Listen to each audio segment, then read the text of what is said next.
Assalamualaikum warahmatullahi wabarakatuh. Selamat pagi dan salam sejahtera untuk kita semua.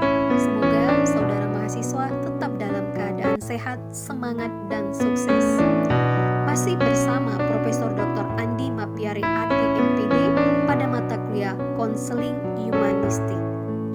Capaian pembelajaran pada mata kuliah ini di mana mahasiswa diharapkan menguasai paradigma konseling humanistik sebagai pilihan untuk melayani konseling dalam konteks budaya. Kedua, menguasai model konseling eksistensial. Dan yang ketiga, menguasai model konseling berpusat pribadi. Dan yang keempat, menguasai model konseling gestalt pada penerapan individual dan kelompok. Selanjutnya, deskripsi mata kuliah. Mata kuliah ini membahas tentang paradigma konseling humanistik, model konseling eksistensial, model konseling berpusat pada konseling, dan model konseling gestalt. Materi pertemuan. Pada pertemuan hari ini kita akan membahas tentang orientasi mata kuliah, tugas, dan capaian pembelajaran. Nah, pada pertemuan kedua kita akan membahas tentang segi nilai-nilai pribadi, prinsip-prinsip konseling humanistik. Oleh karena itu, mahasiswa diharapkan dapat meninjau kesesuaian nilai-nilai pribadi dengan karakteristik pokok konseling humanistik dengan cara mengunduh instrumen evaluasi diri. Kemudian dilanjutkan dengan mendiskusikan prinsip-prinsip penerapan konseling humanistik pada latar individu dan kelompok. Pada pertemuan ketiga, ini adalah presentasi kelompok pertama dengan materi konsep-konsep dasar konseling eksistensial. Di sini, mahasiswa mendiskusikan dimensi teoretik konseling eksistensial yang mencakup pandangan tentang manusia, perkembangan perilaku ideal, dan perilaku bermasalah, menjelaskan pengertian tujuan, karakteristik konseling, karakteristik konselor, dan situasi hubungan dalam konseling. Pada pertemuan keempat, itu presentasi kelompok 4 dengan materi mekanisme pengubahan konseling eksistensial yang mencakup prosedur konseling dan teknik-teknik konseling. Di sini, mahasiswa ditugaskan untuk membuat analisis kritis terhadap video yang ditentukan. Selanjutnya, pada pertemuan kelima, yaitu presentasi kelompok dengan materi timbangan konseling eksistensial yang mencakup penerapan konseling eksistensial pada latar masalah dan budaya yang beragam. Kedua, mengevaluasi kelebihan dan kekurangan konseling eksistensial. Selanjutnya pada pertemuan ke-6, mahasiswa mendiskusikan materi konsep-konsep dasar konseling berpusat pribadi. Di sini mahasiswa mendiskusikan dimensi teoretik konseling berpusat pribadi yang mencakup pandangan tentang manusia, perkembangan perilaku ideal, dan perilaku bermasalah. Kemudian dilanjutkan dengan pengertian, tujuan, karakteristik konseling, karakteristik konselor, dan situasi hubungan dalam konseling berpusat pada konseling. Pertemuan yang ketujuh, mahasiswa mempresentasikan materi mekanisme pengubahan konseling berpusat pribadi.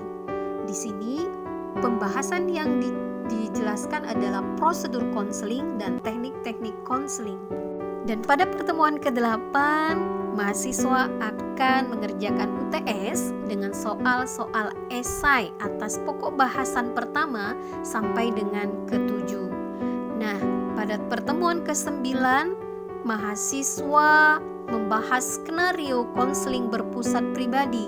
Di sini, mahasiswa mengidentifikasi ragam kasus konseling dan merancang prosedur layanan atas konseling. Materi ke-10 yaitu tentang timbangan konseling berpusat pribadi.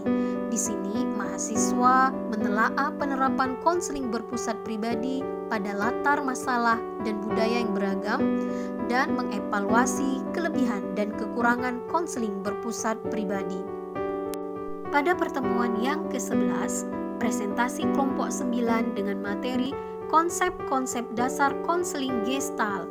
Di Di sini mahasiswa mendiskusikan pandangan tentang manusia, perkembangan perilaku ideal dan perilaku bermasalah menurut Gestalt. Selanjutnya menjelaskan pengertian, tujuan, karakteristik konseli, karakteristik konselor, dan situasi hubungan dalam konseling Gestalt. Pada pertemuan yang ke-12, presentasi kelompok selanjutnya dengan materi mekanisme pengubahan konseling Gestalt yang mencakup prosedur konseling dan teknik-teknik konseling. Selanjutnya pertemuan yang ke-14, presentasi kelompok 12, yaitu materi timbangan konseling Gestalt. Di sini mahasiswa menelaah penerapan konseling Gestalt pada latar masalah dan budaya yang beragam, serta mengevaluasi kelebihan dan kekurangan konseling Gestalt. Dan pada pertemuan ke-15, mahasiswa mengevaluasi model-model konseling humanistik.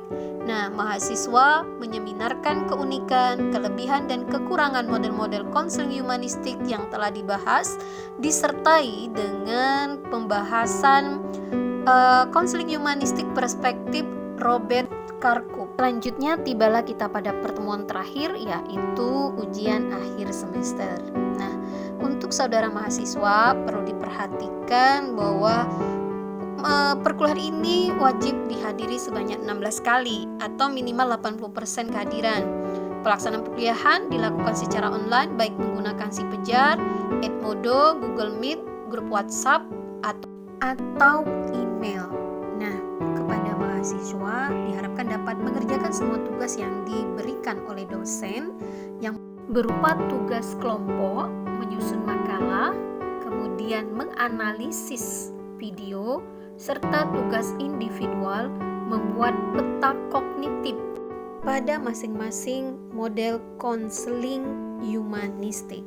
Selanjutnya, penilaian mata kuliah ini terdiri dari keaktifan 10%, tugas kelompok 10%, tugas individu 10%, dan UTS 30%, dan UAS 40%. Untuk data pustaka bisa dicek secara langsung yang ada di RPS dan bisa ditambah dengan rujukan-rujukan yang relevan dengan mata kuliah konseling humanistik. Oke, pada mahasiswa, selamat belajar, jaga kesehatan, tetap semangat, salam sukses selalu. Sampai jumpa pada pertemuan yang akan datang. Wassalamualaikum warahmatullahi wabarakatuh.